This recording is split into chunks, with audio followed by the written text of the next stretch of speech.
to answer some of your questions. And the first question comes from Denise of Sacramento, California. And Denise says, my son isn't very responsible and I'm nervous about him having his own checking account.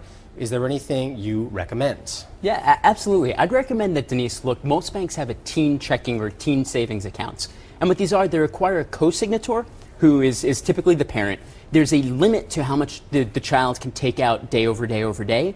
You can set up email alerts, so every time there's a transaction, your parent's going to find out about that. And if you get close to your limit, your parent's going to find out about that as well.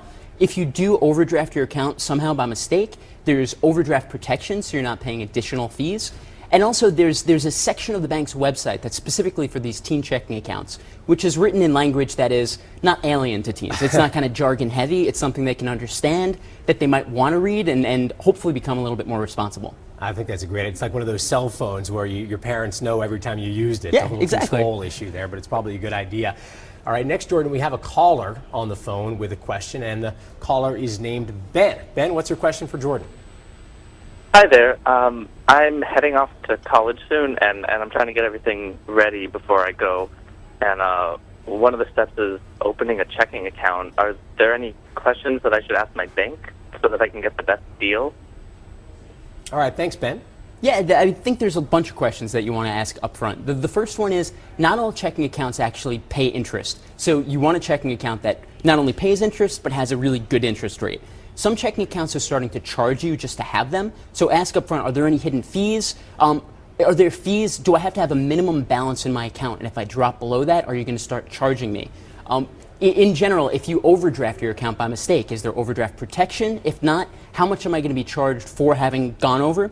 And if you do have questions, like we were talking about earlier, can you call the bank and ask questions, and are you going to be charged for that? It's really these little fees that are all throughout the process. You want to know up front what costs how many dollars, and then you know what you can do and what you can't do, and you can plan ahead. All right, very good. Well, we've got another question. This one is from Aaron. He's from Chicago, and he writes via his Facebook page.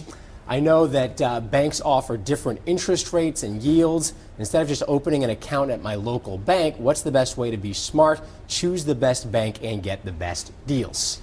Yeah, this is another one. A lot of people will just go to their local banks and try to find the best interest rate. But the best interest rate may be an online bank, or it may be a bank in another state entirely, which you can still do your banking at. So one of the first things we'd recommend you do is go to bankrate.com, find the interest rates of banks all over the United States. The next step is to make sure that some of these banks you find with a high interest rate are legit, that you're not putting your money into a scam or a charlatan bank.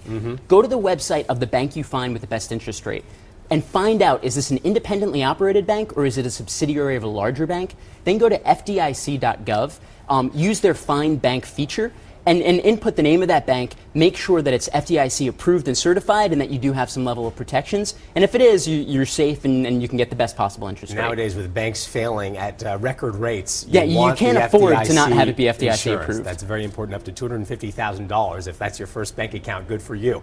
The next question comes from Brendan, and he writes, as a college student, I've used my debit card on many occasions, including online. It hasn't happened to me, but I've had friends who've had their identity stolen and have had thousands of dollars charged to their accounts. What security measures can I take to protect myself from being taken advantage of in situations like that? That's a big issue. Well, one of the first things he said was, I used my debit card. Having a credit card can be scary, but credit cards have a lot more protections than debit cards do. With a debit card, when a transaction goes through, the money is deducted from your account. Whereas a credit card, it's not automatically pulled in the same way. So we do recommend, for online transactions or just for your day-to-day, get a credit card. You're going to have more consumer protections. If you do see what you suspect to be a fraudulent charge, it's easy to cancel that payment and it's never going to be deducted. There are also sometimes extended warranties. There are other additional benefits to having a credit card, and you're building up your credit rating. But I'd say in the short term, using a credit card is going to give you a little bit more security. If you want to go a step farther than that, there's a service called LifeLock. You can find it at lifelock.com, and it's just extended consumer protections if you're worried about fraud. All right, that's a great advice and something that's becoming a bigger and bigger issue out there for people.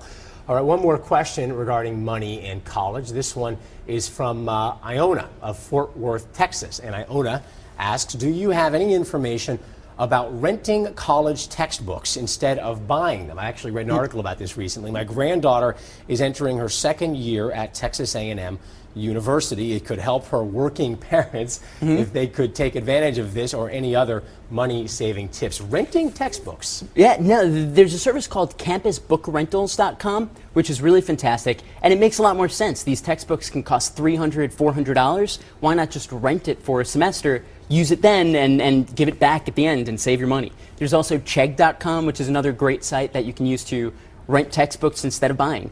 Especially because you're only using this textbook for that semester. There's not always need to have it packed up in the corner and taking up space and spend all that money up front. You want to These are in save what you can. Good condition. They're not all marked up and highlighted. Yeah, These no, are actually new quality Absolutely. textbooks. Yeah. That's pretty good. Well, this is for college kids. One other thing that's important, I think, is building up credit. I mean, a lot of the things you're talking about help them start establishing a credit record, which can be huge down the road. Yeah, you want to have a credit history. A lot of first-time employers now are checking your credit history as a prerequisite to being hired. So if you have no credit history, it can actually hurt you from getting a job. So start early, start kind of buying things responsibly on a credit card, and down the line, your good credit rating is going to help you out. All right, this is great stuff, Jordan. Thank you very much. Thanks a lot. Appreciate your being here once again. Again, Jordan of Unigo.com.